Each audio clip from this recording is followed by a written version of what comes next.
السلام عليكم ورحمة الله وبركاته. أهلا وسهلا بحضراتكم فيديو جديد وآخر فيديو قبل أجازة العيد، وكل عام وحضراتكم بألف خير وعيدكم مبارك إن شاء الله.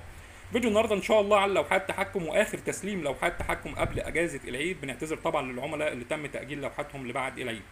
معنا حضراتكم لوحتين تحكم. اللوحة الأولى راكب عليها ترموستات فوكس كوري 4 مرحلة لتشغيل دفاية وشفاط واحد وشفاط اتنين وخلايا تبريد وتايمر حضراتكم شغال للتهوية وسحب الأمونيا من داخل مكان التربية. التايمر شغال على شفاط رقم واحد، وتايمر تاني حضراتكم شغال للفانات، ولمبه لقراءه الفولت، ومفتاح حضراتكم الطوارئ بنضغط عليه في حاله وجود اي مشكله لا قدر الله. خارج مع حضراتكم مع اللوحه الفانات، فانه 20 في 20 الفانه الجديده 65 واط. الفانه حضراتكم خارجي معدن وريشه بلاستيك. خارج مع اللوحه 6 فانه، وخارج كمان مع اللوحه رقم 2 شفاط 80 في 80 اتحاد اوروبي، والسقايات وعلافات السمان الخاصه بفتره التحضير، وطبعا هنا باقي الفانات.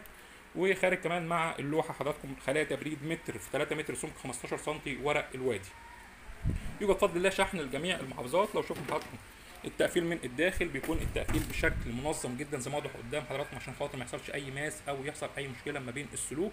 هنا طبعا راكب 2 مفتاح قاطع زي ما واضح قدام حضراتكم. هنا روزتات التوصيل، اول حاجه على اليمين توصيل الدفايه، توصيل الشفاط واحد، شفاط اتنين، توصيل خلايا التبريد والتايمر، وهنا طبعا المفتاحين لدخول الكهرباء.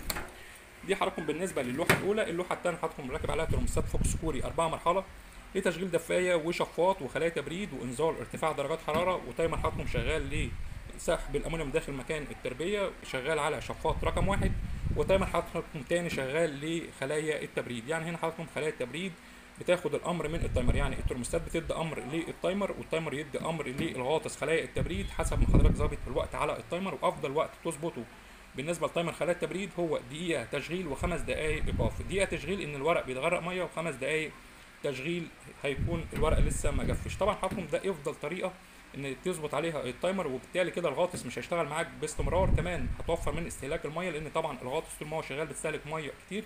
كمان هتمنع معاك كده ارتفاع الرطوبه. فدايما بننصح بتركيب تايمر لخلايا التبريد.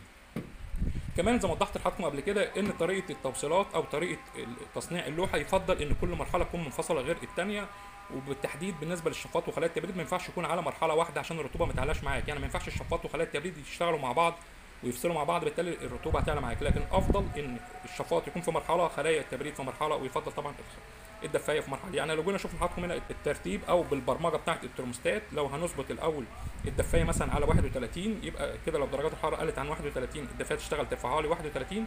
بنظبط بعد كده الشفاط وليكن درجه حراره 33. طول ما درجات الحراره من 31 ل 33 مش هنلاقي فيه حاجه شغاله. لو درجه الحراره ارتفعت عن 33 الشفاط يشتغل. نظبط بعد كده خلايا التبريد بعد الشفاط بدرجه، يعني هنظبطه 34. فبالتالي لو درجات الحراره ارتفعت عن 33 اول حاجه هيشتغل الشفاط معايا. لو درجات الحراره قلت عن 33 الشفاط هيفصل. طب لو درجات الحراره ارتفعت ل 34 هنا خلايا التبريد هتشتغل معايا، هتخفض معايا خلايا ارتفاع درجات الحراره. فبالتالي اول حاجه هتفصل معانا خلايا التبريد، وهيفضل الشفاط شغال معانا. فبالتالي كده الرطوبه مش هترفع معانا في المكان، لان الشفاط هيفصل بعد ما خلايا التبريد تكون فصلت. فبالتالي الشفاط هيفضل شغال لحد ما الورق يجف معانا. فبالتالي كده حضراتكم الرطوبه مش هتعلى معانا في المكان. يوجد بفضل الله تصنيع جميع لوحات التحكم كهرباء 220 وكهرباء 3 فاز، ويوجد شحن لجميع المحافظات باقل تكلفه ان شاء الله بالنسبه لتصنيع جميع لوحات التحكم واعلى جوده باذن الله.